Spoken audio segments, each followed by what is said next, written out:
ਚੱਲ ਰਹੀ ਲੜੀਵਾਰ ਇਤਿਹਾਸ ਦੀ ਕਥਾ। ਧੰਨ ਗੁਰੂ ਨਾਨਕ ਦੇਵ ਸੱਚੇ ਪਾਤਸ਼ਾਹ ਜੀ ਮਹਾਰਾਜ ਮੇਲਿਓਂ ਬਾਬਾ ਉੱਠਿਆ ਮੁਲਤਾਨੇ ਦੀ ਜਾਰਤ ਜਾਈ। ਸਤਿਗੁਰੂ ਸ਼੍ਰੀ ਗੁਰੂ ਨਾਨਕ ਦੇਵ ਮਹਾਰਾਜ ਸੱਚੇ ਪਾਤਸ਼ਾਹ ਕਾਬਲ ਕੰਧਾਰ ਅਫਗਾਨਿਸਤਾਨ ਜੋ ਇਹਨਾਂ ਦਿਨਾਂ ਦੇ ਅੰਦਰ ਹੈ, ਸਤਿਗੁਰੂ ਸ਼੍ਰੀ ਗੁਰੂ ਨਾਨਕ ਦੇਵ ਮਹਾਰਾਜ ਸੱਚੇ ਪਾਤਸ਼ਾਹ ਜੀ ਉਹਨਾਂ ਥਾਵਾਂ ਤੇ ਪਹੁੰਚੇ ਹਨ। ਆ ਪਿਛਲੇ ਦਿਨੀ ਹੀ ਆਪਾਂ ਖਬਰਾਂ ਸੁਣੀਆਂ ਕਿ ਗੁਰੂ ਘਰ ਦੇ ਅੰਦਰ ਵੜ ਕਰਕੇ ਬੰਦੂਕਧਾਰੀਆਂ ਨੇ ਕੰਧਾਰ ਦੇ ਉਸ ਕਾਬਲ ਥਾਂ ਤੇ ਸਤਿਗੁਰੂ ਮਹਾਰਾਜ ਸੱਚੇ ਪਾਤਸ਼ਾਹ ਜੀਆਂ ਦੇ ਪਾਵਨ ਪਵਿੱਤਰ ਅਸਥਾਨ ਤੇ ਅੱਗ ਲਾਈ। ਮਹਾਰਾਜ ਸੱਚੇ ਪਾਤਸ਼ਾਹ ਜੀਆਂ ਦੇ ਪਾਵਨ ਪਵਿੱਤਰ ਅਸਥਾਨ ਤੇ ਗੁਰੂ ਕੇ ਪਿਆਰਿਆਂ ਨੂੰ ਸ਼ਹੀਦ ਵੀ ਉਸ ਥਾਂ ਤੇ ਕੀਤਾ। ਇਹ ਗੁਰੂ ਨਾਨਕ ਦੇਵ ਮਹਾਰਾਜ ਜੀਆਂ ਦੀ ਫੁਲਵਾੜੀ ਹੈ ਸਾਧ ਸੰਗਤ ਜੀ। ਉਹ ਅਫਗਾਨਿਸਤਾਨ ਦੇ ਅੰਦਰ ਪਹਿਲਾਂ ਬਹੁਤਾਤ ਦੇ ਅੰਦਰ ਗੁਰੂ ਕੇ ਪਿਆਰ ਵਾਲੇ ਉੱਥੇ ਵਸਦੇ ਸਨ, ਪਰ ਹਾਲਾਤ ਠੀਕ ਨਹੀਂ ਰਹੇ। ਵੱਖ-ਵੱਖ ਥਾਵਾਂ ਤੇ ਇਹਨਾਂ ਥਾਵਾਂ ਤੇ ਵੀ ਕਾਬਲੀ ਸਿੱਖ ਗੁਰੂ ਕੇ ਪਿਆਰ ਵਾਲੇ ਇਹਨਾਂ ਥਾਵਾਂ ਤੇ ਵੀ ਇੰਡੀਆ ਅੰਦਰ ਪੰਜਾਬ ਅੰਦਰ ਆਏ, ਕੁਝ ਇੱਥੋਂ ਇੰਗਲੈਂਡ ਆਦਿ ਹੋਰ ਵੱਖ-ਵੱਖ ਥਾਵਾਂ ਤੇ ਚਲੇ ਗਏ। ਸਤਿਗੁਰੂ ਗੁਰੂ ਨਾਨਕ ਦੇਵ ਮਹਾਰਾਜ ਜੀਆਂ ਨੇ ਜਿਨ੍ਹਾਂ ਥਾਵਾਂ ਤੇ ਚਰਨ ਪਾਏ, ਆਪਾਂ ਉੱਥੋਂ ਦਾ ਇਤਿਹਾਸ ਸਰਵਣ ਕਰ ਰਹੇ ਹਾਂ। ਸੋ ਮਹਾਰਾਜ ਜੀ ਵੱਖ-ਵੱਖ ਥਾਵਾਂ ਤੋਂ ਹੁੰਦਿਆਂ ਹੋਇਆਂ ਪਾਤਸ਼ਾਹ ਜੀ ਜਿਸ ਪ੍ਰਕਾਰ ਦੇ ਨਾਲ ਮਹਾਰਾਜ ਜੀਆਂ ਨੇ ਮਾਨ ਚੰਦ ਨੂੰ ਉਪਦੇਸ਼ ਮਹਾਰਾਜ ਜੀਆਂ ਨੇ ਦਿੱਤਾ, ਪਾਵਨ ਪਵਿੱਤਰ ਸ਼ਬਦ ਗਾਇਨ ਕੀਤਾ। ਜਿਨ ਕੀਆ ਤਿਨ ਦੇਖਿਆ ਕਿਆ ਕਹੀਐ ਰੇ ਭਾਈ, ਮਹਾਰਾਜ ਜੀਆਂ ਨੇ ਸ਼ਬਦ ਗਾਇਨ ਉਸ ਥਾਂ ਤੇ ਕੀਤਾ। ਸਵਾਉ ਸਾਧ ਸੰਗਤ ਕਰੋ ਮਨ ਬਿਰਤੀਆਂ ਨੂੰ ਇਕਾਗਰ, ਵਿਚਾਰ ਅੱਗੇ ਸਰਵਣ ਕਰੀਏ।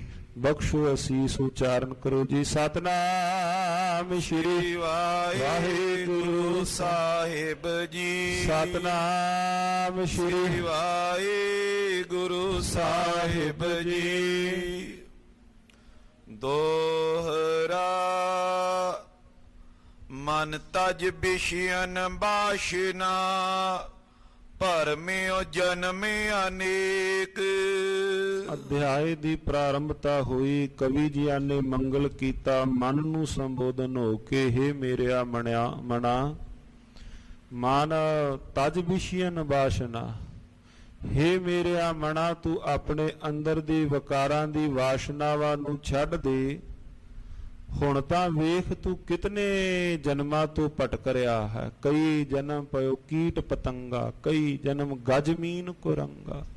ਕਤ ਕੀ ਮਾਈ ਬਾਪ ਕਤ ਕੇਰਾ, ਕਿਦੂ ਥਾਵੋ ਹਮ ਆਏ। ਮਾਨ ਤਜ ਵਿਸ਼ਿਅਨ ਵਾਸ਼ਨਾ, ਭਰਮਿਓ ਜਨਮ ਅਨੇਕ। ਹੇ ਮੇਰਿਆ ਮਨਾ ਤੂੰ ਕਈ ਜਨਮ ਭਟਕਿਆ ਹੈ। ਅਬ ਸਤਿਗੁਰ ਕੀ ਸ਼ਰਨ ਗੋ, ਪਾਵੇਂ ਆਨੰਦ ਬਬੇਕ। ਹੁਣ ਤੂੰ ਸਤਿਗੁਰੂ ਜੀਆਂ ਦੀ ਸ਼ਰਨ ਪੈ, ਸਤਿਗੁਰੂ ਜੀਆਂ ਦੀ ਸ਼ਰਨ ਪੈ ਕੇ ਤੂੰ ਆਨੰਦ ਬਬੇਕ। ਗੁਰੂ ਦੇ ਕੋਲੋਂ ਤੂੰ ਆਨੰਦ ਪ੍ਰਾਪਤ ਕਰੇਗਾ। ਗੁਰੂ ਕੋਲੋਂ ਮੁਕਤੀ ਦਾ ਰਾਹ ਤੈਨੂੰ ਪ੍ਰਾਪਤ ਹੋ ਜਾਵੇਗਾ। ਚੌਪਈ ਸ਼੍ਰੀ ਅੰਗਦ ਸੁਨ ਪਰਮ ਪਵਿੱਤਰਾ। ਧੰਨ ਸ਼੍ਰੀ ਗੁਰੂ ਅੰਗਦ ਦੇਵ ਮਹਾਰਾਜ ਜੀ ਉਹ ਭਾਈ ਬਾਲਾ ਜੀ ਸਰਵਣ ਕਰਵਾ ਰਹੇ ਨੇ। ਮਹਾਰਾਜ ਸਰਵਣ ਕਰੋ। ਧੰਨ ਸ਼੍ਰੀ ਗੁਰੂ ਨਾਨਕ ਦੇਵ ਮਹਾਰਾਜ ਸੱਚੇ ਪਾਤਸ਼ਾਹ ਜੀਆਂ ਦੀ ਜਨਮ ਦੀ ਪਵਿੱਤਰ ਕਥਾ। ਜਿਉ ਪੁਨ ਹੋਈ ਕਥਾ ਬਚਿਤਰਾ। ਜਿਸ ਪ੍ਰਕਾਰ ਇਹ ਕਥਾ ਵਾਪਰੀ, ਜਿਸ ਪ੍ਰਕਾਰ ਇਹ ਸਭ ਘਟਨਾਵਾਂ ਵਾਪਰੀਆਂ ਵਿਚਿੱਤਰ ਕਥਾ। ਤੈਂ ਤੇ ਜਬ ਕੀ ਨੋ ਪ੍ਰਸਥਾਨਾ। ਮਹਾਰਾਜ ਜੀਆਂ ਨੇ ਜਿਸ ਵਕਤ ਇਥੋਂ ਅੱਗੇ ਪ੍ਰਸਥਾਨ ਕੀਤਾ, ਪਹੁੰਚੇ ਨਗਰ ਜਾਏ ਮੁਲਤਾਨਾ। ਮਹਾਰਾਜ ਇਸ ਥਾਂ ਤੋਂ ਅਗਾ ਨਗਰ ਮੁਲਤਾਨ ਧੰਨ ਗੁਰੂ ਨਾਨਕ ਦੇਵ ਮਹਾਰਾਜ ਜੀ ਪਹੁੰਚ ਗਏ। ਭਾਈ ਸਾਹਿਬ ਭਾਈ ਗੁਰਦਾਸ ਸਾਹਿਬ ਜੀ ਆਪਣੀਆਂ ਵਾਰਾਂ ਵਿੱਚ ਇਸ ਗੱਲ ਦੀ ਗਵਾਹੀ ਭਰਦੇ ਹਨ, ਮੇਲਿਓਂ ਬਾਬਾ ਉੱਠਿਆ ਮੁਲਤਾਨੇ ਦੀ ਜਾਰਤ ਜਾਈ। ਮਹਾਰਾਜ ਫਿਰ ਅਗਾ ਮੁਲਤਾਨ ਉਸ ਥਾਂ ਤੇ ਗਏ। ਪੀਰ ਬ੍ਰਿੰਦ ਜੈ ਸ਼ਮਸ ਸਮੇਤਾ। ਉਸ ਨਗਰ ਦੇ ਅੰਦਰ ਜੋ ਪੀਰ ਆਪਣਾ ਸਾਧ ਸੰਗਤ ਜੀਓ, ਜੋ ਨਗਰ ਮੁਲਤਾਨ ਜੋ ਪੀਰਾਂ ਦੀ ਧਰਤੀ ਆਪਾਂ ਕਹਿ ਸਕਨੇ ਹਾਂ ਗੜ ਹੈ। ਸਤਿਗੁਰੂ ਸ਼੍ਰੀ ਗੁਰੂ ਨਾਨਕ ਦੇਵ ਮਹਾਰਾਜ ਉਸ ਥਾਂ ਤੇ ਪਹੁੰਚੇ ਜਿੱਥੇ ਸ਼ਮਸ ਨਾਮ ਦਾ ਫਕੀਰ ਤੇ ਹੋਰ ਵੀ ਜਿੱਥੇ ਫਕੀਰ ਰਹਿੰਦੇ ਹਨ। ਜਿਵੇਂ ਹਿੰਦੁਸਤਾਨ ਅੰਦਰ ਕਾਸ਼ੀ ਦੀ ਧਰਤੀ ਵਿਦਿਆ ਵਾਸਤੇ ਮਸ਼ਹੂਰ ਸੀ, ਗੁਰੂ ਗੋਬਿੰਦ ਸਿੰਘ ਮਹਾਰਾਜ ਜੀਆਂ ਨੇ ਤਖਤ ਸ੍ਰੀ ਦਮਦਮਾ ਸਾਹਿਬ ਦੇ ਪਾਵਨ ਸਥਾਨ ਨੂੰ ਗੁਰੂ ਕੀ ਕਾਸ਼ੀ ਦਾ ਖਿਤਾਬ ਦਿੱਤਾ। ਇਸੇ ਤਰ੍ਹਾਂ ਸਾਧ ਸੰਗਤ ਜੀਓ, ਮੁਲਤਾਨ ਦੀ ਧਰਤੀ, ਪੀਰ ਉੱਥੇ ਬਹੁਤਾਤ ਵਿੱਚ ਉਹਨਾਂ ਦਾ ਵਾਸਾ ਸੀ, ਉਹਨਾਂ ਦੀ ਗਿਣਤੀ ਉੱਥੇ ਬਹੁਤ ਸੀ। ਮਿਲਨ ਚਿਓ ਬੇਦੀ ਕੁਲ ਕੇਤਾ। ਮਹਾਰਾਜ ਸ਼ਮਸ਼ ਨਾਮ ਦੇ ਉਸ ਪੀਰ ਨੂੰ ਧੰਨ ਗੁਰੂ ਨਾਨਕ ਦੇਵ ਮਹਾਰਾਜ ਜੀ ਮਿਲਣਾ ਚਾਹੁੰਦੇ ਹਨ। ਦੀਨ ਉਪਦੇਸ਼ ਆਪਨੋ ਨੀਕਾ। ਪਾਤਸ਼ਾਹ ਜੀਆਂ ਨੇ ਉਪਦੇਸ਼ ਜੂ ਦੇਣਾ ਹੈ, ਕੱਲਾ ਉਪਦੇਸ਼ ਮਹਾਰਾਜ ਜੀਆਂ ਨੇ ਜਿੱਥੇ ਦੇਣਾ ਹੈ ਪਾਤਸ਼ਾਹ, ਉੱਥੇ ਇੱਕ ਗਿਆਨ ਦਾ ਦੀਪਕ ਜਗਾ ਕੇ ਜਾਣਗੇ। ਜਿਨੇ ਫਿਰ ਅਗਾਂਹ ਗਿਆਨ ਵੰਡਣਾ ਹੈ ਧੰਨ ਗੁਰੂ ਨਾਨਕ ਦੇਵ ਮਹਾਰਾਜ ਜੀਆਂ ਦੇ ਪ੍ਰਸਥਾਨ ਕਰ ਜਾਣ ਤੋਂ ਬਾਅਦ ਵੀ ਜਿਨੇ ਅਗਾਂਹ ਫੁਲਵਾੜੀ ਨੂੰ ਪਾਣੀ ਪਾਉਣ ਦਾ ਕੰਮ ਕਰਨਾ, ਮਹਾਰਾਜ ਐਸੇ ਨੂੰ ਲੱਭ ਰਹੇ ਹਨ। ਜਿਸ ਬਿਦੋਏ ਉਧਾਰ ਇਸ ਜੀ ਕਾ। ਜਿਹਦੇ ਨਾਲ ਇਸ ਜੀ ਦਾ ਉਧਾਰ ਹੋ ਜਾਵੇ, ਜਿਹਦੇ ਨਾਲ ਉਹਦਾ ਉਧਾਰ ਹੋਵੇ। ਸ਼ਮਸ ਤਬਰੇਜ਼ ਰਹਿਤ ਜੈ ਥਾਈ। ਜਿਸ ਥਾਂ ਤੇ ਸਾਧ ਸੰਗਤ ਜੀਓ ਸ਼ਮਸ ਤਬਰੇਜ਼ ਜਿਸ ਥਾਂ ਤੇ ਰਹਿੰਦਾ ਹੈ, ਉਸ ਥਾਂ ਤੇ ਧੰਨ ਗੁਰੂ ਨਾਨਕ ਦੇਵ ਮਹਾਰਾਜ ਸੱਚੇ ਪਾਤਸ਼ਾਹ ਜੀ ਪਹੁੰਚੇ ਹਨ। ਤਹਾਂ ਜਾਏ ਬੈਠੇ ਜਗ ਸਾਈ। ਸਤਿਗੁਰੂ ਸ੍ਰੀ ਗੁਰੂ ਨਾਨਕ ਦੇਵ ਮਹਾਰਾਜ ਜੀ ਸ਼ਮਸ ਤਬਰੇਜ਼ ਦੀ ਜਿਹੜੀ ਖਾਨਕਾ ਹੈ, ਮਹਾਰਾਜ ਜੀ ਉਸ ਥਾਂ ਤੇ ਪਹੁੰਚ ਗਏ। ਸ਼ਮਸ ਤਬਰੇਜ਼ ਦੀ ਖਾਨਕਾ ਜੋ ਮੁਲਤਾਨ ਅੰਦਰ ਸਤਿਗੁਰੂ ਸ੍ਰੀ ਗੁਰੂ ਨਾਨਕ ਦੇਵ ਮਹਾਰਾਜ ਸੱਚੇ ਪਾਤਸ਼ਾਹ ਜੀ ਉਸ ਥਾਂ ਤੇ ਗਏ। ਬਾਅਦ ਦੇ ਅੰਦਰ ਵੀ ਸਾਧ ਸੰਗਤ ਜੀ ਉੱਥੇ ਪ੍ਰਕਾਸ਼ ਲੰਮਾ ਸਮਾਂ ਸ੍ਰੀ ਗੁਰੂ ਗ੍ਰੰਥ ਸਾਹਿਬ ਮਹਾਰਾਜ ਜੀਆਂ ਦਾ ਜੋ ਪ੍ਰਕਾਸ਼ ਉਸ ਥਾਂ ਤੇ ਸੀ, ਭਾਈ ਵੀਰ ਸਿੰਘ ਜੀਆਂ ਨੇ ਹੇਠਾਂ ਫੁੱਟਨੋਟ ਵੀ ਦਿੱਤਾ ਹੈ ਕਿ ਸ਼੍ਰੀਮਾਨ ਸੰਤ ਬਸੰਤ ਸਿੰਘ ਤੇ ਕਈ ਪ੍ਰੇਮੀਆਂ ਨੇ ਉਹ ਅਸਥਾਨ ਆਪ ਡਿੱਠਾ ਜਿੱਥੇ ਗੁਰੂ ਨਾਨਕ ਦੇਵ ਮਹਾਰਾਜ ਜੀਆਂ ਨੇ ਸ਼ਮਸ ਤਬਰੇਜ਼ ਦੀ ਖਾਨਕਾ ਵਿੱਚ ਚਰਨ ਪਾਏ। ਪਰ ਬਾਅਦ ਦੇ ਅੰਦਰ ਕੋਈ ਜੋ ਉੱਥੇ ਸਨ ਗੁਰੂ ਕੇ ਗ੍ਰੰਥੀ ਸਿੰਘ ਉਪਜੀਵਕਾ ਦਾ ਸਾਧਨ ਨਾ ਹੋਣ ਕਰਕੇ ਫਿਰ ਉਸ ਥਾਂ ਤੇ ਜੋ ਪਾਵਨ ਪਵਿੱਤਰ ਮਹਾਰਾਜ ਜੀਆਂ ਦੇ ਪ੍ਰਕਾਸ਼ਨ ਹੌਲੀ ਹੌਲੀ ਸਥਾਨ ਤੋਂ ਹਟ ਗਏ, ਅਲੋਪ ਹੋ ਗਏ ਸਥਾਨ। ਸਤਿਗੁਰੂ ਸ੍ਰੀ ਗੁਰੂ ਨਾਨਕ ਦੇਵ ਮਹਾਰਾਜ ਜੀ ਸ਼ਮਸ ਤਬਰੇਜ਼ ਦੀ ਖਾਨਕਾ ਉੱਥੇ ਪਹੁੰਚੇ ਹਨ। ਸਭ ਪੀਰਨ ਕੋ ਸੁਧ ਜਬ ਹੋਈ। ਜਦੋਂ ਹੋਰ ਪੀਰਾਂ ਨੂੰ ਉਸ ਥਾਂ ਤੇ ਪਤਾ ਲੱਗਾ ਵੀ ਸਾਡੇ ਵਰਗੇ ਪੀਰ ਇੱਥੇ ਆਏ ਹਨ, ਮਿਲ ਕੇ ਮਤੋ ਕਰਤ ਪੇਸੋਈ। ਉਹ ਸਾਰੇ ਸਾਧ ਸੰਗਤ ਜੀਓ ਇਕੱਠੇ ਹੋ ਕੇ ਉਹਨਾਂ ਨੇ ਮਤਾ ਪਕਾਇਆ। ਇਨ ਜੀਤੇ ਸਭ ਥਾਨ ਮਹਾਨਾ। ਹੁਣ ਗੁਰੂ ਨਾਨਕ ਦੇਵ ਮਹਾਰਾਜ ਸੱਚੇ ਪਾਤਸ਼ਾਹ ਜੀਆਂ ਦੇ ਬਾਬਤ ਉਸ ਵਕਤ ਹੌਲੀ ਹੌਲੀ ਸਾਰੇ ਪਾਸੇ ਮਹਾਰਾਜ ਸੱਚੇ ਪਾਤਸ਼ਾਹ ਜੀਆਂ ਦੀ ਜਿਹੜੀ ਸੋਏ ਸੀ, ਖਬਰ ਸੀ, ਖੁਸ਼ਬੂ ਸੀ ਮਹਾਰਾਜ ਜੀਆਂ ਦੀ ਫੈਲੀ ਹੋਈ ਸੀ। ਪਰ ਜਿਹੜੇ ਕੋਈ ਅੰਦਰ ਦੀ ਈਰਖਾਵਾਦੀ ਲੋਕ ਸਨ, ਪਤਾ ਉਹਨਾਂ ਨੂੰ ਵੀ ਸੀ ਮਹਾਰਾਜ ਜੀਆਂ ਦੇ ਬਾਬਤ, ਉਹਨਾਂ ਨੇ ਸਾਧ ਸੰਗਤ ਮਿਲ ਕੇ ਸਾਰੇ ਪੀਰਾਂ ਨੇ ਮਤਾ ਪਕਾਇਆ। ਕਾਬਾ ਚਰਨਨ ਸੰਗ ਫਿਰਾਨਾ। ਇਹਨਾਂ ਨੇ ਤਾਂ ਆਪਣੇ ਚਰਨਾਂ ਨਾਲ ਕਾਬਾ ਫਿਰਾ ਦਿੱਤਾ। ਚਰਚਾ ਅਜ਼ਮਤ ਮੈਂ ਇਹ ਭਾਰੀ। ਹੁਣ ਵੱਡੀ ਗੱਲ ਹੈ, ਇਹਨਾਂ ਦੇ ਸਾਹਮਣੇ ਕੋਈ ਵਿਚਾਰ ਵਿੱਚ ਵੀ ਨਹੀਂ ਬੈਠ ਸਕਦਾ। ਜੇ ਤੁਸੀਂ ਕਹੋ ਕਿ ਇਹਨਾਂ ਨੂੰ ਵਿਚਾਰ ਦੇ ਵਿੱਚ ਵੀ ਆਪਾਂ ਕੋਈ ਹਰਾ ਸਕਦੇ ਹੋਈਏ, ਸਕਿਓ ਨ ਕੋ ਅਟਕ ਅਗਾਰੀ। ਇਹਨਾਂ ਸਾਹਮਣੇ ਕੋਈ ਅਟਕ ਵੀ ਨਹੀਂ ਸਕਦਾ। ਧੰਨ ਗੁਰੂ ਨਾਨਕ ਦੇਵ ਪਾਤਸ਼ਾਹ ਜੀਆਂ ਦੀ ਬਾਤ ਕਰ ਰਹੇ ਨੇ, ਕਹਿੰਦੇ ਇਹਨਾਂ ਸਾਹਮਣੇ ਕੋਈ ਉੱਥੇ ਹੋਰ ਅਟਕ ਵੀ ਨਹੀਂ ਸਕਦਾ। ਸਰ ਬਰਬਾਦ ਨਹੀਂ ਬਨ ਆਈ। ਕੋਈ ਇਹਨਾਂ ਵਿੱਚ ਵਿਚਾਰ ਚਰਚਾ ਵਿੱਚ ਕੋਈ ਇਹਨਾਂ ਦੀ ਬਰਾਬਰਤਾ ਵੀ ਨਹੀਂ ਹੈ। ਬਿਨਤੀ ਕਰਕੇ ਕਰੋ ਵਿਦਾਈ। ਕਹਿੰਦੇ ਫਿਰ ਕੀ ਕਰੀਏ ਜੀ? ਕਹਿੰਦੇ ਜੇ ਇਹਨਾਂ ਵੀ ਆਣ ਕੇ ਮੁਲਤਾਨ ਦੀ ਧਰਤੀ ਤੇ ਪੱਕਾ ਡੇਰਾ ਲਾ ਲਿਆ ਤੇ ਆਪਣੀ ਪੁੱਛ ਪ੍ਰਤੀਤ ਘਟ ਜਾਏਗੀ। ਕਹਿੰਦੇ ਫਿਰ ਇੱਕ ਕੰਮ ਕਰੋ, ਇਹਨਾਂ ਨੂੰ ਬੇਨਤੀ ਕਰਕੇ ਇੱਥੋਂ ਵਿਦਾਇਗੀ ਦੇ ਦਿਓ।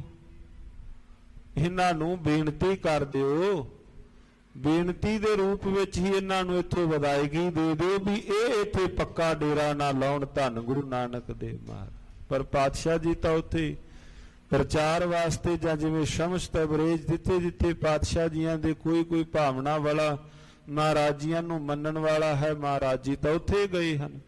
ਪਰ ਇਹਨਾਂ ਨੂੰ ਭਰਮ ਪੈਦਾ ਹੋ ਗਿਆ ਵੀ ਪਾਤਸ਼ਾਹ ਜੀਆਂ ਨੇ ਤਾਂ ਮੁਲਤਾਨ ਡੇਰਾ ਲਾਉਣਾ ਹੈ। ਅਸ ਵਿਚਾਰ ਕਰ ਦੂਧ ਕਟੋਰਾ। ਫਿਰ ਹੁਣ ਵੱਡੀ ਗੱਲ, ਉਹ ਆਪਣੀ ਰਸਨਾ ਤੋਂ ਕੁਝ ਕਹਿ ਵੀ ਨਹੀਂ ਸਕਦੇ। ਸਿੱਧੇ ਰੂਪ ਦੇ ਅੰਦਰ ਮਹਾਰਾਜ ਜੀਆਂ ਦੀ ਅਜ਼ਮਤ ਤੋਂ ਪ੍ਰਭਾਵਿਤ ਵੀ ਹਨ, ਪਤਾ ਵੀ ਹੈ। ਫਿਰ ਉਹਨਾਂ ਨੇ ਸਾਰਿਆਂ ਨੇ ਜਿਵੇਂ ਸਾਧ ਸੰਗਤ ਜੀਓ ਮਤਾ ਉਹਨਾਂ ਨੇ ਪਕਾਇਆ, ਦੁੱਧ ਦਾ ਕਟੋਰਾ ਉਹਨਾਂ ਨੇ ਭਰਿਆ ਹੈ। ਭਰ ਕਰ ਲੈ ਆਏ ਗੁਰ ਓਰਾ। ਭਰ ਕੇ ਧੰਨ ਗੁਰੂ ਨਾਨਕ ਦੇਵ ਮਹਾਰਾਜ ਜੀਆਂ ਦੇ ਕੋਲ ਲੈ ਕੇ ਆ ਗਏ। ਕਟੋਰਾ ਉਹਨਾਂ ਨੇ ਨੱਕੋ ਨੱਕ ਭਰਿਆ, ਧੰਨ ਗੁਰੂ ਨਾਨਕ ਦੇਵ ਮਹਾਰਾਜ ਜੀਆਂ ਦੇ ਕੋਲ ਲੈ ਕੇ ਆਏ। ਏਓ ਜਨਾਵਨ ਤਿਨ ਨੈ ਕੀਨੋ। ਹੁਣ ਉਹਨਾਂ ਨੇ ਤਾਂ ਇਹਦੇ ਨਾਲ ਛਕਣ ਵਾਸਤੇ ਤਾਂ ਨਹੀਂ, ਪਰ ਉਹਨਾਂ ਨੇ ਜਨਾਉਣ ਵਾਸਤੇ, ਉਹਨਾਂ ਨੇ ਆਪਣੇ ਇੱਕ ਢੰਗ ਤਰੀਕੇ ਨਾਲ ਦੱਸਣ ਵਾਸਤੇ। ਪੀਰੀ ਪੁਰ ਮੁਲਤਾਨ ਸੁਚੀਨੋ। ਉਹਨਾਂ ਨੇ ਵਿਖਾਉਣ ਵਾਸਤੇ ਕਿ ਮੁਲਤਾਨ ਦੀ ਜੋ ਧਰਤੀ ਹੈ ਪੀਰਾਂ ਨਾਲ ਭਰੀ ਹੋਈ ਭਰਪੂਰ ਹੈ। ਜਿਵੇਂ ਦੁੱਧ ਵਿੱਚ ਕੋਈ ਹੋਰ ਨਹੀਂ ਨਾ ਸਮਾ ਸਕਦਾ, ਇਸੇ ਤਰ੍ਹਾਂ ਮੁਲਤਾਨ ਦੀ ਧਰਤੀ ਤੇ ਕੋਈ ਹੋਰ ਪੀਰ ਨਹੀਂ ਆ ਸਕਦਾ। ਜਿਵੇਂ ਇਸ ਭਰੇ ਹੋਏ ਨੱਕੋ ਨੱਕ ਭਰੇ ਹੋਏ ਇਸ ਕਟੋਰੇ ਵਿੱਚ ਕੋਈ ਹੋਰ ਸ਼ੈ ਨਹੀਂ ਸਮਾ ਸਕਦੀ, ਕੋਈ ਦੁੱਧ ਨਹੀਂ ਪੈ ਸਕਦਾ, ਹੋਰ ਸ਼ੈ ਨਹੀਂ ਪੈ ਸਕਦੀ, ਇਸੇ ਤਰ੍ਹਾਂ ਮੁਲਤਾਨ ਦੀ ਧਰਤੀ ਤੇ ਪੀਰ ਬੜੇ ਨੇ, ਹੋਰ ਵੀ ਨਹੀਂ ਕੋਈ ਇੱਥੇ ਆ ਸਕਦਾ। ਮਹਾਰਾਜ ਜੀਆਂ ਨੂੰ ਸਮਝਾਉਣ, ਮਹਾਰਾਜ ਸਤਿਗੁਰੂ ਦਿਲਾਂ ਦੀਆਂ ਜਾਣਨ ਹਾਰੇ, ਮਹਾਰਾਜ ਬੁੱਝਣ ਵਾਲੇ ਦਿਲਾਂ ਦੀਆਂ। ਉਹਨਾਂ ਨੇ ਤਾਂ ਆਪਣੇ ਮਨ ਵਿੱਚ ਜੋ ਫੁਰਨਾ ਫੁਰਿਆ ਪਾਤਸ਼ਾਹ ਜੀਆਂ ਦੇ ਕੋਲ ਤਾਂ ਫੁਰਨਾ ਹੀ ਪਹੁੰਚ ਗਿਆ, ਭਾਵੇਂ ਕਰਤੱਵ ਨਾ ਹੀ ਕਰਦੇ। ਉਹਨਾਂ ਨੇ ਭਰ ਕਰਕੇ ਸਾਧ ਸੰਗਤ ਇਸ ਪ੍ਰਕਾਰ ਨਾਲ ਆਏ ਹਨ। ਨਹੀਂ ਸਮਾਈ ਰਾਵਰ ਕੇਰੀ। ਕਹਿੰਦੇ ਵੀ ਤੁਹਾਡੀ ਇੱਥੇ ਸਮਾਈ ਨਹੀਂ ਹੈ। ਇਉਂ ਕਹਿ ਲਈਏ ਵੀ ਤੁਹਾਨੂੰ ਇਸ ਥਾਂ ਤੇ ਜੀ ਆਇਆ ਅਸੀਂ ਕਹਿਣ ਵਾਸਤੇ ਤਿਆਰ ਨਹੀਂ। ਤੁਹਾਡੀ ਇੱਥੇ ਸਮਾਈ ਨਹੀਂ, ਚੰਗਾ ਹੋਵੇ ਤੁਸੀਂ ਆਪ ਹੀ ਚਲੇ ਜਾਵੋ। ਗਮਨੋ ਅਪਰ ਥਾਨ ਪੁਰ ਹੇਰੀ। ਤੁਸੀਂ ਹੋਰ ਕੋਈ ਥਾਂ ਵੇਖ ਲਓ, ਸ਼ੁਭ ਥਾਂ ਕੋਈ ਹੋਰ ਵੇਖ ਕਰਕੇ ਚਲੇ ਜਾਵੋ। ਨਿਕਟਿਆਨ ਜਬ ਧਰਿਓ ਅਗਾਰੀ। ਹੁਣ ਧੰਨ ਗੁਰੂ ਨਾਨਕ ਦੇਵ ਮਹਾਰਾਜ ਜੀਆਂ ਦੇ ਕੋਲ ਆਣ ਕਰਕੇ ਬੜੇ ਧਿਆਨ ਦੇ ਨਾਲ ਉਹਨਾਂ ਨੇ ਆਣ ਕੇ ਸਾਰਿਆਂ ਨੇ, ਕਿਉਂਕਿ ਇਕੱਠੇ ਤਾਂ ਹੋਏ ਸਨ ਮੁਲਤਾਨ ਦੇ ਪੀਰ, ਆਣ ਕੇ ਉਹਨਾਂ ਨੇ ਪਾਤਸ਼ਾਹ ਜੀਆਂ ਦੇ ਕੋਲ ਦੁੱਧ ਦਾ ਕਟੋਰਾ ਬੜੇ ਧਿਆਨ ਨਾਲ ਰੱਖਿਆ। ਸ਼੍ਰੀ ਨਾਨਕ ਜਾਨੀ ਬਿਦ ਸਾਰੀ। ਧੰਨ ਗੁਰੂ ਨਾਨਕ ਦੇਵ ਮਹਾਰਾਜ ਸੱਚੇ ਪਾਤਸ਼ਾਹ ਜੀ ਜਾਣ ਗਏ ਵੀ ਇਹ ਕਹਿਣਾ ਕੀ ਚਾਹੁੰਦੇ ਹਨ। ਮਹਾਰਾਜ ਜੀਆਂ ਨੇ ਉਹਨਾਂ ਦੇ ਅੰਦਰ ਨੂੰ ਬੁੱਝ ਲਿਆ। ਫੂਲ ਚੰਬੇਲੀ ਕੋ ਇੱਕ ਲੀਨਾ। ਧੰਨ ਗੁਰੂ ਨਾਨਕ ਦੇਵ ਮਹਾਰਾਜ ਜੀ ਵੀ ਵੇਖਣ ਲੱਗੇ। ਪਾਤਸ਼ਾਹ ਜੀਆਂ ਨੇ ਕੋਲ ਚੰਬੇਲੀ ਦਾ ਪਾਤਸ਼ਾਹ ਜੀਆਂ ਨੇ ਫੁੱਲ ਤੋੜਿਆ। ਤੈਂ ਪਰ ਕਰਤੇ ਛੋੜਨ ਕੀਨਾ। ਮਹਾਰਾਜ ਜੀਆਂ ਨੇ ਵੀ ਨਾ ਬੜੇ ਪਿਆਰ ਦੇ ਨਾਲ ਸਤਿਗੁਰੂ ਮਹਾਰਾਜ ਜੀਆਂ ਨੇ ਭਰੇ ਹੋਏ ਉਸ ਦੁੱਧ ਦੇ ਕਟੋਰੇ ਉੱਪਰ ਮਹਾਰਾਜ ਜੀਆਂ ਨੇ ਚੰਬੇਲੀ ਦਾ ਫੁੱਲ ਤਰਾ ਦਿੱਤਾ। ਮਹਾਰਾਜ ਜੀਆਂ ਨੇ ਉਹਨਾਂ ਕਿਹਾ ਵੀ ਇਹਦੇ ਵਿੱਚ ਕੁਝ ਹੋਰ ਸਮਾ ਨਹੀਂ ਸਕਦਾ। ਮਹਾਰਾਜ ਜੀਆਂ ਨੇ ਚਮੇਲੀ ਦਾ ਫੁੱਲ ਉਸ ਦੁੱਧ ਦੇ ਉੱਪਰ, ਭਰੇ ਹੋਏ ਦੁੱਧ ਕਟੋਰੇ ਉੱਪਰ ਮਹਾਰਾਜ ਜੀਆਂ ਨੇ ਰੱਖ ਦਿੱਤਾ। ਕਹਿਣ ਤਾਂ ਆਏ ਨੇ ਵੀ ਇਹਦੇ ਵਿੱਚ ਕੁਝ ਹੋਰ ਸ਼ੈ ਵਸਤੂ ਨਹੀਂ ਪੈ ਸਕਦੀ, ਤੁਸੀਂ ਇੱਥੇ ਨਾ ਹੀ ਠਹਿਰੋ ਚੰਗਾ ਹੈ। ਮਹਾਰਾਜ ਜੀਆਂ ਨੇ ਵੀ ਫਿਰ ਇਸ਼ਾਰੇ ਮਾਤਰ। ਬੱਬ ਭਾਈ ਸਾਹਿਬ ਭਾਈ ਗੁਰਦਾਸ ਸਾਹਿਬ ਜੀ ਲਿਖਦੇ ਹਨ, ਮੇਲਿਓ ਬਾਬਾ ਉੱਠਿਆ ਮੁਲਤਾਨੇ ਦੀ ਜਾਰਤ ਜਾਈ। ਅੱਗੋਂ ਪੀਰ ਮੁਲਤਾਨ ਦੇ ਦੁੱਧ ਕਟੋਰਾ ਭਰ ਲੈ ਆਈ। ਬਾਬੇ ਕੱਢ ਕਰ ਬਗਲ ਤੇ ਚੰਬੇਲੀ ਦੁੱਧ ਵਿੱਚ ਮਲਾਈ। ਹੁਣ ਮਹਾਰਾਜ ਸੱਚੇ ਪਾਤਸ਼ਾਹ ਜੀਆਂ ਨੇ ਬਾਬੇ ਕੱਢ ਕਰ ਬਗਲ ਤੇ ਚੰਬੇਲੀ ਦੁੱਧ ਵਿੱਚ ਮਲਾਏ। ਜੋ ਸਾਗਰ ਵਿੱਚ ਗੰਗ ਸਮਾਈ। ਜਿਸ ਪ੍ਰਕਾਰ ਇੱਕ ਵੱਡੇ ਸਾਗਰ ਦੇ ਅੰਦਰ ਗੰਗੋਤਰੀ ਵਰਗੀ ਵੱਡੀ ਨਦੀ ਸਮਾ ਜਾਂਦੀ ਹੈ, ਇਸ ਪ੍ਰਕਾਰ ਦੇ ਨਾਲ ਜਿਹੜਾ ਸਾਧ ਸੰਗਤ ਜੀਓ ਫੁੱਲ ਉਸ ਕਟੋਰੇ ਵਿੱਚ ਸਮਾ ਗਿਆ। ਸਤਿਗੁਰੂ ਸ੍ਰੀ ਗੁਰੂ ਨਾਨਕ ਦੇਵ ਮਹਾਰਾਜ ਜੀ ਬੈਠੇ ਹਨ। ਤਰਿਓ ਦੂਧ ਪਰ ਭਲੇ ਸਮਾਇਓ। ਪਹਿਲਾਂ ਦੁੱਧ ਦੇ ਉੱਪਰ ਤੈਰਿਆ, ਫਿਰ ਸਮਾ ਵੀ ਗਿਆ। ਉਹ ਕਹਿੰਦੇ ਤੁਹਾਡੀ ਸਮਾਈ ਨਹੀਂ ਇੱਥੇ, ਉਹ ਫਿਰ ਜੋ ਫੁੱਲ ਸੀ ਉਹ ਸਮਾ ਪੀ ਗਿਆ। इस प्रकार दृष्टांत दिखायो। ਮਹਾਰਾਜ ਜੀਆਂ ਨੇ ਇਸ ਪ੍ਰਕਾਰ ਸਾਧ ਸੰਗਤ ਜੀਓ ਗੁਰਦੇਵ ਜੀਆਂ ਨੇ ਉੱਥੇ ਦ੍ਰਿਸ਼ਟਾਂਤ ਵਿਖਾਇਆ। फूल समायो भरे कटोरे। ਭਰੇ ਹੋਏ ਕਟੋਰੇ ਵਿੱਚ ਫੁੱਲ ਸਮਾ ਗਿਆ। ਭਰੇ ਹੋਏ ਕਟੋਰੇ ਵਿੱਚ ਉਸ ਥਾਈ ਮਹਾਰਾਜ ਜੀਆਂ ਨੇ ਫੁੱਲ ਚੰਬੇਲੀ ਦਾ ਰੱਖ ਕੇ ਦ੍ਰਿਸ਼ਟਾਂਤ ਸਮਝਾਇਆ ਕਿ ਮਹਾਰਾਜ ਕਹਿਣ ਲੱਗੇ ਭਾਈ ਜੇ ਆਏ ਵੀ ਆ ਇੰਨੇ ਕੁ ਥਾਂ ਲੈਣੀ ਹੈ, ਤੁਹਾਡਾ ਅੰਦਰ ਕਿਉਂ ਛੋਟਾ ਹੋਇਆ ਬੈਠਾ ਹੈ? ਕਿਉਂ ਤੁਸੀਂ ਈਰਖਾਲੂ ਬਿਰਤੀ ਧਾਰਨ ਕਰੀ ਬੈਠੇ ਹੋ? ਕਿਉਂ ਤੁਸੀਂ ਈਰਖਾ ਵਸ ਹੋਏ ਹੋ? त्यों हमको जानो इस ठौरे। ਸਾਨੂੰ ਵੀ ਤੁਸੀਂ ਇਸ ਥਾਂ ਤੇ ਚੰਬੇਲੀ ਦੇ ਫੁੱਲ ਵਾਤੀ ਜਾਣੋ। ਸਾਡੇ ਇੱਥੇ ਆਉਣ ਦੇ ਨਾਲ ਤੁਹਾਨੂੰ ਕਿਸੇ ਪ੍ਰਕਾਰ ਦਾ ਵੀ ਕੋਈ ਨੁਕਸਾਨ ਨਹੀਂ ਹੋਵੇਗਾ। ਇਹ ਸਭ ਰੀਤ ਲਖੀ ਜਬ ਪੀਰਾ। ਹੁਣ ਜਿਹੜੇ ਆਏ ਸਨ ਪਤਾ ਵੀ ਹੈ ਮਨ ਦੇ ਅੰਦਰ ਵਿਚਾਰ ਵਿੱਚ ਹਰਾ ਵੀ ਨਹੀਂ ਸਕਦੇ, ਪਰ ਕੀ ਕਰਦੇ ਰਿਹਾ ਨਹੀਂ ਗਿਆ। ਜਦੋਂ ਉਹਨਾਂ ਨੇ ਆਪਣੇ ਅੱਖੀਂ ਮਹਾਰਾਜੀਆਂ ਦੇ ਕੌਤਕ ਹੋਰ ਤੱਕ ਲਏ, ਜਾਣਿਓ ਮਨ ਮੈਂ ਗੁਨੀ ਗਹੀਰਾ। ਉਹਨਾਂ ਫਿਰ ਸਾਰਿਆਂ ਨੇ ਹੱਥ ਜੋੜ ਲੈ ਕੇ ਮਨ ਅੰਦਰ ਇਹੋ ਵਿਚਾਰ ਫਿਰ ਕੀਤੀ ਵੀ ਇਹ ਗੈਰ ਗੰਭੀਰ ਹਨ। ਧੰਨ ਗੁਰੂ ਨਾਨਕ ਦੇਵ ਮਹਾਰਾਜ ਗਹਿਰ ਗੰਭੀਰ ਹਨ। ਪ੍ਰਾਕ ਸ਼ਮਸ ਨੇ ਗਿਰਾ ਉਚਾਰੀ। ਇੱਕ ਨੇ ਕੋਲੋਂ ਸਤਿਗੁਰੂ ਸ੍ਰੀ ਗੁਰੂ ਨਾਨਕ ਦੇਵ ਮਹਾਰਾਜ ਜੀਆਂ ਦੇ ਕੋਲੋਂ ਸ਼ਮਸ ਨੇ ਪਹਿਲਾਂ ਬੇਨਤੀ ਕੀਤੀ। ਜਗਿਆਸੀ ਇੱਛਾ ਉਰ ਤਾਰੀ। ਉਹਦੇ ਹਿਰਦੇ ਅੰਦਰ ਜਗਿਆਸੂਵਤ ਹੋ ਕਰਕੇ ਸ਼ਮਸ ਤਬਰੇਜ਼ ਨੇ ਇੱਕ ਜਗਿਆਸੂ ਭਾਵਨਾ ਵਸ ਹੋ ਕਰਕੇ, ਜਿਵੇਂ ਕੋਈ ਜਗਿਆਸੂ ਹਿਰਦੇ ਦੇ ਅੰਦਰ ਕੋਈ ਪ੍ਰਸ਼ਨ ਪੈਦਾ ਹੋਵੇ ਤੇ ਆਪਣੇ ਪ੍ਰਸ਼ਨ ਦੀ ਨਿਵਰਤੀ ਦੇ ਵਾਸਤੇ ਪੁੱਛੇ। ਸਾਧ ਸੰਗਤ ਜੀਓ ਇਹ ਤਾਂ ਹੈ ਜਗਿਆਸੂ ਦਾ ਪੁੱਛਣਾ ਤੇ ਅੱਗੋਂ ਉੱਤਰ ਮਿਲ ਜਾਏ, ਤੇ ਜਿਹਦੇ ਨਾਲ ਅੰਦਰ ਦਾ ਜਿਹੜਾ ਜਗਿਆਸਾ ਜਾਗੀ ਹੈ ਜਾਂ ਪ੍ਰਸ਼ਨ ਹੈ ਅੰਦਰ ਦੀ ਕੁੰਡੀ ਖੁੱਲ ਜਾਏਗੀ। ਇੱਕ ਤਾਂ ਹੈ ਇਹ ਤਰੀਕਾ। ਦੂਸਰਾ ਪੁੱਛਣਾ ਇਹ ਹੁੰਦਾ ਹੈ ਵੀ ਪੁੱਛ ਲਿਆ ਵੀ ਫਲਾਣਾ ਸਿਓ ਕੀ ਤੈਨੂੰ ਇਸ ਗੱਲ ਦਾ ਪਤਾ ਹੈ? ਕਿਸੇ ਕਥਾਕਾਰ ਨੇ ਕਥਾ ਕੀਤੀ ਜਾਂ ਕੋਈ ਗੱਲਬਾਤ ਹੋਈ, ਗਿਆਨੀ ਜੀ ਆਹ ਗੱਲ ਕਿਵੇਂ ਹੈ? ਜ਼ਰੂਰੀ ਨਹੀਂ ਵੀ ਉੱਥੇ ਵੀ ਜਗਿਆਸਾ ਹੋਵੇ। ਉੱਥੇ ਕਈ ਵਾਰ ਇਹ ਹੁੰਦਾ ਹੈ ਗਿਆਨੀ ਜੀ ਜੇ ਤੁਹਾਨੂੰ ਪਤਾ ਨਹੀਂ ਮੈਂ ਦੱਸਾਂ। ਕਈ ਵਾਰ ਪ੍ਰਸ਼ਨ ਏਦਾਂ ਵੀ ਪੈਦਾ ਹੁੰਦੇ ਹਨ। ਇੱਕ ਨੇ ਤਾਂ ਚਲੋ ਜਗਿਆਸਾਵਤ ਪ੍ਰਸ਼ਨ ਪੁੱਛਿਆ ਹੈ, ਇੱਕ ਨੇ ਪ੍ਰਸ਼ਨ ਇਸ ਕਰਕੇ ਪੁੱਛਿਆ ਚਲੋ ਗਿਆਨੀ ਜੀ ਜੇ ਨਹੀਂ ਤੁਹਾਨੂੰ ਪਤਾ ਤੇ ਫਿਰ ਮੈਂ ਤੁਹਾਨੂੰ ਇਹ ਗੱਲ ਇਸ ਪ੍ਰਕਾਰ ਹੈ, ਆਪਣੀ ਗੱਲ ਥੋਪਣੀ। ਸ਼ਮਸ ਤਬਰੇਜ਼ ਨੇ ਇੱਥੇ ਭਾਵਨਾਵਤ ਹੋ ਕਰਕੇ ਮਹਾਰਾਜ ਜੀਆਂ ਤੋਂ ਪੁੱਛਣ ਲੱਗੇ। ਦੋਹਰਾ ਕਠਨ ਕਰੂਰ ਤਪ ਹੋ ਕਰਾ ਸ਼ੁਸ਼ਕ ਸਰੀਰ ਬਿਸਾਲ।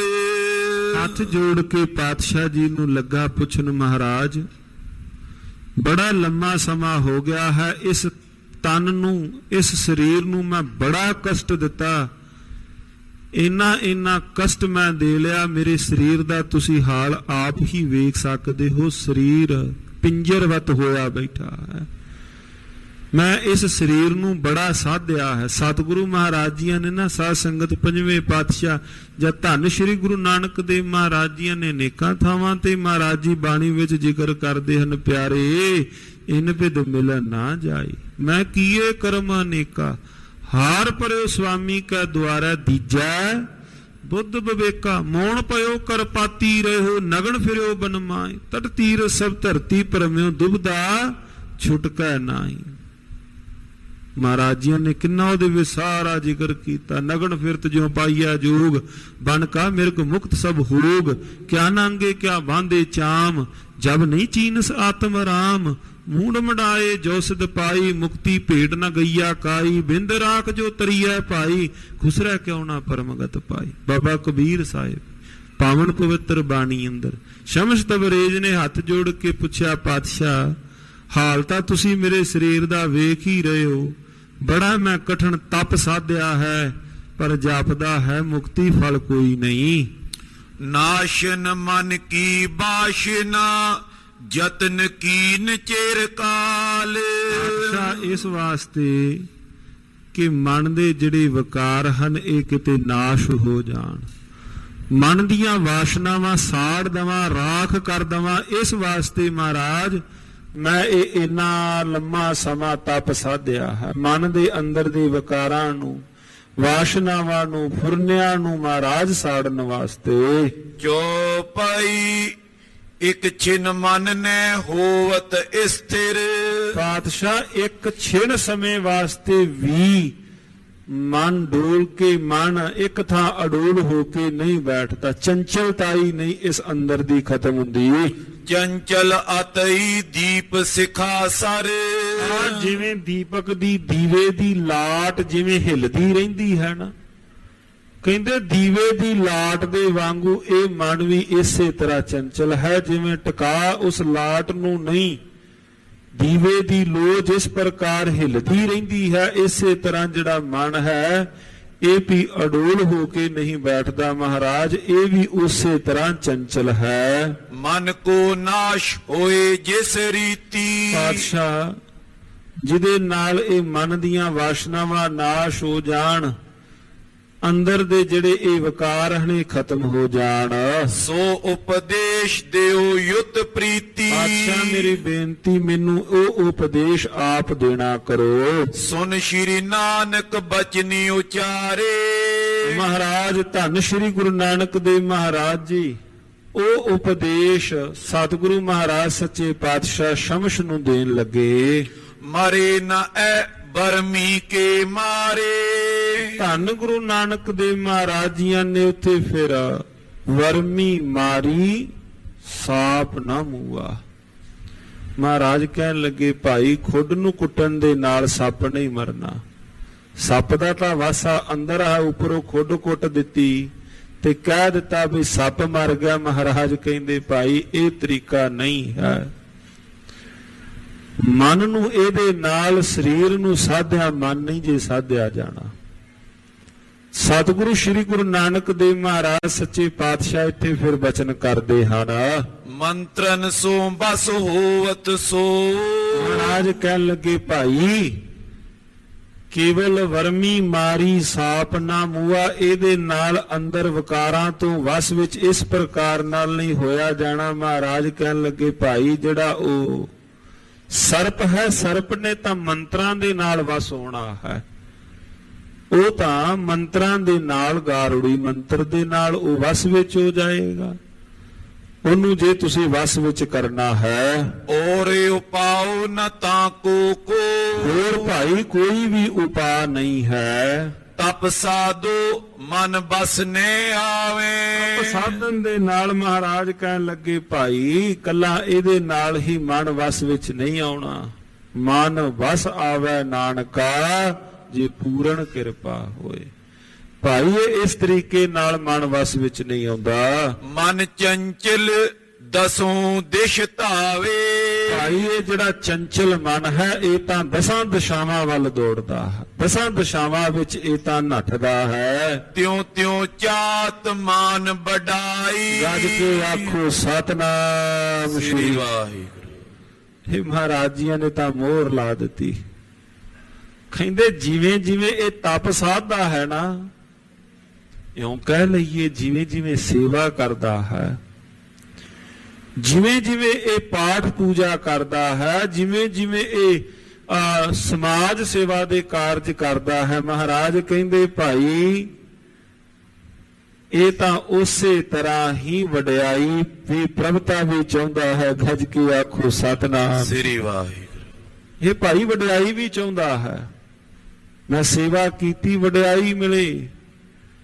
ਮੈਂ ਇਹ ਕੰਮ ਕੀਤਾ ਹੈ, ਮੇਰੀ ਵਡਿਆਈ ਕੋਈ ਪਤਾ ਤਾਂ ਲੱਗੇ ਨਾ ਕਿਸੇ ਪ੍ਰਕਾਰ ਲੋਕਾਈ ਨੂੰ। ਸਤਿਗੁਰੂ ਸ੍ਰੀ ਗੁਰੂ ਨਾਨਕ ਦੇਵ ਮਹਾਰਾਜ ਜੀਆਂ ਨੇ ਤਾਂ ਪਾਵਨ ਆਸਾ ਦੀ ਵਾਰ ਦੇ ਸ਼ਲੋਕਾਂ ਵਿੱਚ ਆਪਾਂ ਸਰਵਣ ਕਰਨੇ ਹੀ ਹਾਂ। ਦੇ ਦੇ ਮੰਗੈ ਸਹਿਸਾ ਗੁਣਾ ਸੋਭ ਕਰੈ ਸੰਸਾਰ। ਕਹਿੰਦਾ ਵੀ ਸੰਸਾਰ ਨੇ ਸ਼ੋਭਾ ਤਾਂ ਕੀਤੀ ਨਹੀਂ, ਗੱਲ ਤਾਂ ਬਣੀ ਕੋਈ ਨਹੀਂ।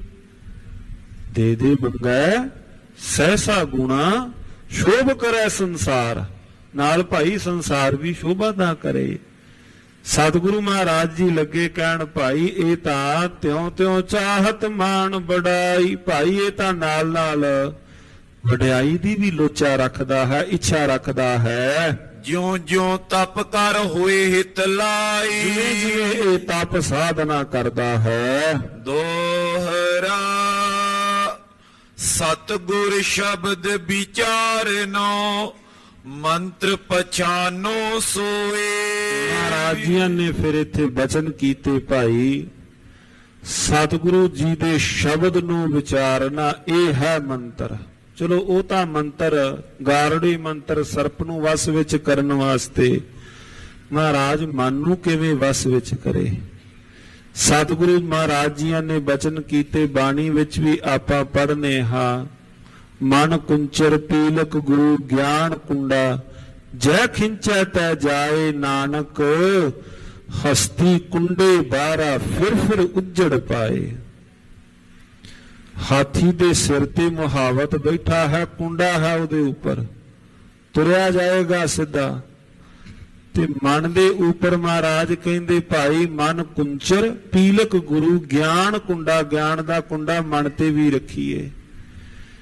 ਭਾਈ ਜਦੋਂ ਤੱਕ ਮਹਾਰਾਜ ਜੀਆਂ ਦੇ ਗਿਆਨ ਦਾ ਕੁੰਡਾ ਹੋਵੇ ਮਨ ਵੀ ਸਿੱਧਾ ਤੁਰਿਆ ਰਹੇਗਾ, ਨਹੀਂ ਤਾਂ ਭਾਈ ਇਹ ਵੀ ਫਿਰ ਉੱਜੜ ਪਾਸੇ ਤੁਰ ਪਵੇਗਾ, ਇਹ ਵੀ ਭਾਈ ਹੋਰ ਪਾਸੇ ਤੁਰੇਗਾ। ਤੈਸੋ ਇਹ ਬਸ ਹੋਤ ਹੈ ਔਰੇ ਉਪਾਵ ਨ ਕੋਏ। ਭਾਈ ਇਹਨੂੰ ਵਸ ਵਿੱਚ ਕਰਨ ਦਾ ਮਹਾਰਾਜ ਕਹਿੰਦੇ ਇਹੋ ਹੀ ਉਪਾਵ ਹੈ, ਹੋਰ ਕੋਈ ਵੀ ਉਪਾਵ ਨਹੀਂ ਹੈ। ਇਹ ਤਾਂ ਏਦਾਂ ਤਾਂ ਹੈ ਨਹੀਂ ਵੀ ਲੀਵਰ ਖਰਾਬ ਹੈ ਸਾਫ਼ ਕਰਕੇ ਫਿਰ ਪਾ ਦਿੱਤਾ, ਹਾਰਟ ਦੀ ਬਲੋਕੇਜ ਹੈ ਭਾਈ ਡਾਕਟਰਾਂ ਨੇ ਸਾਫ਼ ਕਰ ਦਿੱਤੀ, ਮਨ ਸਾਫ਼ ਨਹੀਂ ਹੋਇਆ ਭਾਈ ਬਾਹਰੋਂ ਸਾਫ਼ ਕਰਾ ਕੇ ਫਿਰ ਫਿੱਟ ਕਰ ਦਿੱਤਾ। ਏਦਾਂ ਦਾ ਮਨ ਤਾਂ ਹੈ ਨਹੀਂ ਭਾਈ ਜਿਹਦੇ ਨਾਲ ਇਹ ਪੀ ਦੀ ਵੀ ਸ਼ੁੱਧੀ ਹੋ ਜਾਏ। ਕੋਈ ਹੋਰ ਢੰਗ ਤਰੀਕਾ ਹੈ ਨੇ ਵੀ ਮਨ ਵੇਖ ਲਈਏ ਵੀ ਕਿਸ ਪ੍ਰਕਾਰ ਹੈ, ਇਹ ਤਾਂ ਹੈ ਹੀ ਨਹੀਂ ਨਾ ਅੰਦਰ। ਸਤਿਗੁਰੂ ਮਹਾਰਾਜ ਜੀ ਲੱਗੇ ਕਹਿਣ ਭਾਈ ਇਹੋ ਹੀ ਇੱਕ ਤਰੀਕਾ ਹੈ ਜਿਹਦੇ ਨਾਲ ਇਹ ਵਸ ਵਿੱਚ, ਜਿਹਦੇ ਨਾਲ ਇਹ ਸਹੀ ਢੰਗ ਤਰੀਕੇ ਨਾਲ ਚੱਲੇਗਾ। ਚੌਪਈ ਬੂਝੇ ਸ਼ਮਸ ਸ਼ਬਦ ਕੂ ਕੌਣ। ਮਹਾਰਾਜ ਫਿਰ ਉਹ ਸ਼ਬਦ ਕਿਹੜਾ ਹੈ? ਹੁਣ ਮਹਾਰਾਜ ਜੀਆਂ ਤੋਂ ਜਦੋਂ ਪੁੱਛਿਆ ਮਹਾਰਾਜ ਕਹਿੰਦੇ ਭਾਈ ਸ਼ਬਦ। ਫਿਰ ਜਗਿਆਸੂ ਰੂਪਵਤ ਇਹ ਹੈ, ਜਗਿਆਸੂ ਰੂਪ ਹੋ ਕੇ ਪ੍ਰਸ਼ਨ ਪੁੱਛਨੇ ਮਹਾਰਾਜ ਫਿਰ ਸ਼ਬਦ ਕਿਹੜਾ ਹੈ? ਭਾਈ ਮਹਾਰਾਜ ਜੀਆਂ ਨੂੰ ਪੁੱਛ ਰਹੇ ਹਨ। ਸੁਨ ਬੋਲੇ ਗੁਰ ਕਰੁਣਾ ਪਾਉਨ। ਗੁਰੂ ਨਾਨਕ ਦੇਵ ਮਹਾਰਾਜ ਜੀ ਰਹਿਮਤਾਂ ਦੇ ਸਾਈਂ ਮਹਾਰਾਜ ਜੀ ਲੱਗੇ ਕਹਿਣ ਜਗ ਝੂਠੋ ਐਸੋ ਦਿੜ ਜਾਨਾ। ਮਹਾਰਾਜ ਕਹਿੰਦੇ ਭਾਈ ਜਗਤ ਮਿਥਿਆ, ਜਗਤ ਨਾਸ਼ਵਾਨ ਹੈ, ਜਗਤ ਝੂਠਾ ਹੈ। ਇਹਨੂੰ ਇਸ ਪ੍ਰਕਾਰ ਆਪਣੇ ਹਿਰਦੇ ਦੇ ਅੰਦਰ ਦ੍ਰਿੜ ਜਾਣ। ਜੇ ਮਨ ਨੂੰ ਵਸ ਵਿੱਚ ਲਿਆਉਣਾ ਹੈ ਨਾ ਭਾਈ ਜਗਤ ਮਿਥਿਆ ਹੈ, ਇਹ ਨਾਸ਼ਵਾਨ ਹੈ, ਇਹ ਸਦੀਵੀ ਨਹੀਂ ਹੈ। ਐਸਾ ਆਪਣੇ ਹਿਰਦੇ ਦੇ ਅੰਦਰ ਪੱਕਾ ਕਰਕੇ ਜਾਣ। ਜਦੋਂ ਹੈ ਹੀ ਨਾਸ਼ਵਾਨ ਜਗ ਐਸਾ ਸੁਪਨੇ ਜੈਸਾ।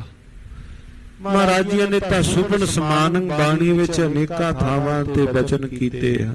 ਆਨਕ ਜਗ ਧੂਏ ਕਾ ਧਵਲ ਹਰ, ਜਿਵੇਂ ਧੂਏ ਦਾ ਪਹਾੜ ਹੋਵੇ, ਦੂਰੋਂ ਵੇਖੀਏ ਪਹਾੜ ਪਰ ਥੋੜੀ ਹਵਾ ਚੱਲੇ ਧੂਏ ਦਾ ਪਹਾੜ ਕਿਹੜਾ ਹੁੰਦਾ ਹੈ, ਪਾਸੇ ਹੋ ਗਈ, ਹਵਾ ਚੱਲੀ ਪਾਸੇ ਹੋ ਗਈ। ਮਹਾਰਾਜ ਜੀ ਕਹਿੰਦੇ ਭਾਈ ਇਹ ਸੰਸਾਰ ਇਸ ਪ੍ਰਕਾਰ ਹੈ ਮਾਈ ਮਾਇਆ ਛਲ ਤ੍ਰਿਣ ਕੀ ਅਵਣ ਮੇਘ ਕੀ ਛਾਇਆ ਗੋਬਿੰਦ ਭਜਨ ਬਿਨਾ ਹੜ ਕਾ ਜਲ। ਇਸ ਪ੍ਰਕਾਰ ਹੈ ਭਾਈ ਇਹ ਜਗਤ। ਮ੍ਰਿਗ ਤ੍ਰਿਸ਼ਨਾ ਕੇ ਨੀਰ ਸਮਾਨਾ। ਭਾਈ ਇਹ ਤਾਂ ਨੀਰ ਇਸ ਪ੍ਰਕਾਰ ਜਿਵੇਂ ਮ੍ਰਿਗ ਤ੍ਰਿਸ਼ਨਾ ਹੈ, ਮ੍ਰਿਗ ਨੱਠਾ ਵੀ ਉਹ ਪਾਣੀ ਹੋਵੇਗਾ, ਨੱਠਾ ਉਸ ਥਾਂ ਤੋਂ ਪਾਣੀ ਨਹੀਂ ਸੀ ਤਾਂ ਪਰਛਾਵਾਂ ਸੀ, ਫਿਰ ਉਸ ਥਾਂ ਤੋਂ ਚਮਕ ਪਈ, ਫਿਰ ਨੱਠਾ ਪਾਣੀ, ਇਸੇ ਤਰ੍ਹਾਂ ਲੱਭਦਾ ਮਰ ਗਿਆ, ਪਾਣੀ ਨਾ ਮਿਲਿਆ। ਮ੍ਰਿਗ ਤ੍ਰਿਸ਼ਨਾ ਵਤ ਇਸ ਪ੍ਰਕਾਰ ਸੰਸਾਰ ਨੂੰ ਜਾਣੋ। ਤੈਂ ਸੋ ਕਛ ਸੰਕਲਪ ਨ ਕਰੀਏ। ਫਿਰ ਭਾਈ ਇਹਦੇ ਨਾਲ ਪੱਕਾ ਸੰਕਲਪ ਕਾਹਦਾ ਕਰੀਏ? ਝੂਠ ਜਾਨ ਮਨ ਤੇ ਪਰ ਹਰੀਏ। ਝੂਠਾ ਜਾਣ ਤੇ ਮਨ ਤੋਂ ਪਰ ਹਰੀਏ ਕਹੀਏ, ਦੂਰ ਕਰ ਦਈਏ। ਸੱਸੇ ਸਿੰਗ ਤਨ ਲੈ ਕਰ ਮਾਈ। ਜਿਸ ਪ੍ਰਕਾਰ ਕੋਈ ਖਰਗੋਸ਼ ਦੇ ਸਿੰਗਾਂ ਨੂੰ ਲੈ ਕਰਕੇ ਧਨਖ ਬਣਾਏ, ਰਿਪ ਜੀਤਨ ਇਚ ਕੋ ਨ ਕਰਾਈ। ਉਹਦੇ ਨਾਲ ਫਿਰ ਉਹਦੇ ਖਰਗੋਸ਼ ਦੇ ਸਿੰਗਾਂ ਦਾ ਬਣਾ ਕਰਕੇ ਧਨਖ ਤੇ ਉਹਦੇ ਨਾਲ ਵੈਰੀਆਂ ਨੂੰ ਕੋਈ ਜਿੱਤਣ ਵਾਸਤੇ ਚੜੇ। ਹੁਣ ਕਵੀ ਸੰਤੋਖ ਸਿੰਘ ਜੀ ਕਵੀ ਰਾਜਨ ਦ੍ਰਿਸ਼ਟਾਂਤ ਦੇ ਰਹੇ ਹਨ ਸਮਝਾਉਣ ਵਾਸਤੇ, ਭਾਈ ਜਿਹੜੀ ਸ਼ੈ ਹੈ ਹੀ ਨਹੀਂ ਭਾਈ ਉਹਦੇ ਨਾਲ ਕਿਸ ਪ੍ਰਕਾਰ ਕੋਈ ਵੈਰੀਆਂ ਨੂੰ ਜਿੱਤ ਸਕਦਾ ਹੈ। ਹਰੀ ਲਤਾ ਬੀਚ ਆਕਾਸ਼ਾ। ਇਸ ਪ੍ਰਕਾਰ ਹਰੀ ਵੇਲ ਭਰੇ ਆਕਾਸ਼ ਦੇ ਅੰਦਰ ਇਸ ਕੇ ਪੁਸ਼ਪ ਕੌਣ ਕਰੇ ਆਸ਼ਾ। ਉਹਦੇ ਫੁੱਲਾਂ ਦੀ ਆਸ ਕੌਣ ਕਰੇ। ਹਰ ਚੰਦੋਰੀ ਕੇਰ ਬਜ਼ਾਰਾ। ਹਰ ਚੰਦੋਰੀ ਜੋ ਨਗਰੀ ਉਹਦੇ ਭਰੇ ਬਾਜ਼ਾਰ। ਹੋਰੇ ਨ ਕਹਿ ਕਰਨੋ ਵਿਵਹਾਰਾ। ਕੋਈ ਸੋਚੇ ਵੀ ਮੈਂ ਵਿਵਹਾਰ ਕਰਾਂ, ਮੈਂ ਵਪਾਰ ਕਰਾਂ ਉਸ ਹਰ ਚੰਦੋਰੀ ਨਗਰੀ ਅੰਦਰ, ਭਾਈ ਉਹ ਤਾਂ ਹੈ ਹੀ ਨਹੀਂ। ਖਰਗੋਸ਼ ਦੇ ਸਿੰਘ ਹੈ ਹੀ ਨਹੀਂ। ਤੇ ਮਹਾਰਾਜ ਸੱਚੇ ਪਾਤਸ਼ਾਹ ਕਹਿਣ ਲੱਗੇ, ਭਾਈ ਸੰਸਾਰ ਨੂੰ ਵੀ ਇਸੇ ਤਰ੍ਹਾਂ ਤੁਸੀਂ ਜਾਣੋ। ਤਿਉ ਅਸਤ ਲਖ ਜਗ ਪਰਪੰਚਾ। ਇਸੇ ਤਰ੍ਹਾਂ ਹੀ ਜਗਤ ਨੂੰ ਅਸਤ ਜਾਣਦਿਆਂ ਹੋਇਆਂ ਕਿਉਂ ਸੰਕਲਪੇ ਉਠਾਵੇ ਰੰਚਾ। ਭਾਈ ਫਿਰ ਥੋੜਾ ਜਿਹਾ ਵੀ ਆਪਣੇ ਹਿਰਦੇ ਅੰਦਰ ਇਸ ਪ੍ਰਕਾਰ ਦੇ ਸੰਕਲਪ ਕਿਉਂ ਉਠਾਉਣੇ ਹਨ। ਇਹ ਸਤਿਗੁਰੂ ਸ੍ਰੀ ਗੁਰੂ ਨਾਨਕ ਦੇਵ ਮਹਾਰਾਜ ਜੀ ਅੰਦਰ ਨੂੰ ਵਸ ਵਿੱਚ ਕਰਨ ਦੀ ਜੁਗਤ ਮਹਾਰਾਜ ਸਮਝਾ ਰਹੇ ਹਨ। ਸਤਿਗੁਰ ਬਚਨ ਹਿਰਦੇ ਦ੍ਰਿੜ ਧਾਰਾ। ਜਿਨ੍ਹਾਂ ਨੇ ਮਾਲਕ ਜੀਆਂ ਦੇ ਬਚਨਾਂ ਨੂੰ ਹਿਰਦੇ ਅੰਦਰ ਦ੍ਰਿੜ ਕੀਤਾ ਹੈ। ਸ਼ੁੱਧ ਆਤਮੈ ਜਗਤ ਵਿਸਾਰਾ। ਔਰ ਸ਼ੁੱਧੀ ਦੇ ਨਾਲ ਭਾਵ ਆਪਣੇ ਹਿਰਦੇ ਨੂੰ ਸ਼ੁੱਧ ਕੀਤਾ ਹੈ। ਮਨ ਰਿਪ ਜੀਤਨ ਕੀ ਏ ਰੀਤਾ। ਰੂਪੀ ਵੈਰੀ ਨੂੰ ਜਿਨ੍ਹਾਂ ਨੇ ਜਿੱਤ ਲਿਆ। ਜਿਨ ਮਿਲ ਮਾਰੇ ਪੰਚ ਸੂਰ ਬੀਰ, ਐਸੋ ਕੌਣ ਬਲੀਰੇ। ਜਿਨ ਪੰਚ ਮਾਰ ਬਿਦਾਰ ਗੁਦਾਰੇ, ਸੋ ਪੂਰਾ ਏ ਕਲੀਰੇ। ਮਨ ਰਿਪ ਜੀਤਨ, ਮਨ ਰੂਪੀ ਵੈਰੀ ਨੂੰ ਜਿੱਤਣ ਦੀ ਇਹੋ ਰੀਤ ਹੈ। ਪਾਵੇ ਸੁਖ ਜੋ ਕਰੇ ਧਰ ਚੀਤਾ। ਉਹ ਵੱਡਾ ਸੁਖ ਪ੍ਰਾਪਤ ਕਰਦਾ ਹੈ। ਪੀਰ ਬਹਾਵਲ ਹਕ ਇੱਕ ਐਹੀ। ਜਦੋਂ ਸਾਰੀ ਇਹ ਵਿਚਾਰ ਚੱਲੀ ਸਾਧ ਸੰਗਤ ਜੀ, ਕੋਲ ਖਲੋਤਾ ਸੀ ਪੀਰ ਬਹਾਵਲ ਹੱਕ। ਇਹ ਪ੍ਰਸ਼ਨ ਪੁੱਛਿਆ ਸ਼ਮਸ ਤਬਰੇਜ਼ ਜੀ ਨੇ। ਕੋਲ ਖਲੋਤੇ ਪੀਰ ਬਹਾਵਲ ਹੱਕ ਨੇ ਆਣ ਕੇ ਮਹਾਰਾਜ ਜੀਆਂ ਨੂੰ ਬੇਨਤੀ ਕੀਤੀ। ਸੁਨ ਕੇ ਬਚਨ ਬਹੁਰ ਸੋ ਕਹਿਈ। ਉਹਨਾਂ ਨੇ ਸਾਰੀ ਵਿਚਾਰ ਸੁਣੀ। ਵਿਚਾਰ ਸੁਣ ਕੇ ਜਦੋਂ ਮਹਾਰਾਜ ਜੀਆਂ ਨੇ ਇਸ ਪ੍ਰਕਾਰ ਬਚਨ ਕੀਤੇ, ਵਿਚਾਰ ਸਾਰੀ ਸੁਣ ਕੇ ਅੰਦਰ ਉਹਦੇ ਹਿਰਦੇ ਅੰਦਰ ਪ੍ਰਸ਼ਨ ਪੈਦਾ ਹੋਇਆ ਪੀਰ ਬਹਾਵਲ ਹੱਕ ਦੇ। ਕਿਹੜਾ ਪ੍ਰਸ਼ਨ ਉਹਨੇ ਮਹਾਰਾਜ ਜੀਆਂ ਨੂੰ ਪੁੱਛਿਆ? ਸੰਸਾਰ ਅੰਦਰ ਕਿਸ ਪ੍ਰਕਾਰ ਜਿਉਣਾ ਹੈ, ਮਾਇਆ ਨਾਲ ਕਿਸ ਤਰ੍ਹਾਂ ਗੁਜ਼ਰਾਨ ਕਰਨਾ ਹੈ। ਸਤਿਗੁਰੂ ਸ੍ਰੀ ਗੁਰੂ ਨਾਨਕ ਦੇਵ ਮਹਾਰਾਜ ਸੱਚੇ ਪਾਤਸ਼ਾਹ ਜੀਆਂ ਨੂੰ ਉਹ ਪ੍ਰਸ਼ਨ ਸਾਧ ਸੰਗਤ ਜੀ ਕਿਸ ਪ੍ਰਕਾਰ ਮਹਾਰਾਜ ਜੀ ਫਿਰ ਦਾ ਉੱਤਰ ਦਿੰਦੇ ਹਨ। ਅਗਲੇਰੇ ਪ੍ਰਸੰਗਾਂ ਵਿੱਚ ਸਾਧ ਸੰਗਤ ਜੀਓ ਸਰਵਣ ਕਰਾਂਗੇ। ਸਮਾਂ ਇੱਥੇ ਸੰਪੰਨ ਹੈ। ਵਿਚਾਰਾਂ ਕਰਦਿਆਂ ਹੋਈਆਂ ਬੇਅੰਤ ਭੁੱਲਾਂ ਦੀ ਖਿਮਾ। ਵਾਹਿਗੁਰੂ ਵਾਹਿਗੁਰੂ ਵਾਹਿਗੁਰੂ ਵਾਹਿਗੁਰੂ ਵਾਹਿਗੁਰੂ ਵਾਹਿਗੁਰੂ ਵਾਹਿਗੁਰੂ ਵਾਹਿਗੁਰੂ ਵਾਹਿਗੁਰੂ ਵਾਹਿਗੁਰੂ ਵਾਹਿਗੁਰੂ ਵਾਹਿਗੁਰੂ ਵਾਹਿਗੁਰੂ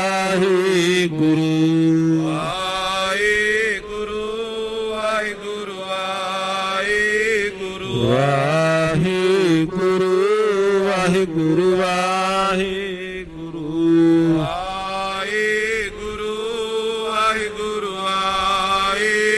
हे अच्युत हे पार ब्रह्मा, हे पूर्ण हे सर्वमा, हे संगी हे निरंकार, हे गोविंद हे गुण निदान, हे परंपर हर हरे पियो अनहारे हे संत का सदा संग हे ठाकुर हूँ दास रे निर्गुण गुण नहीं को नानक बीजा नाम दा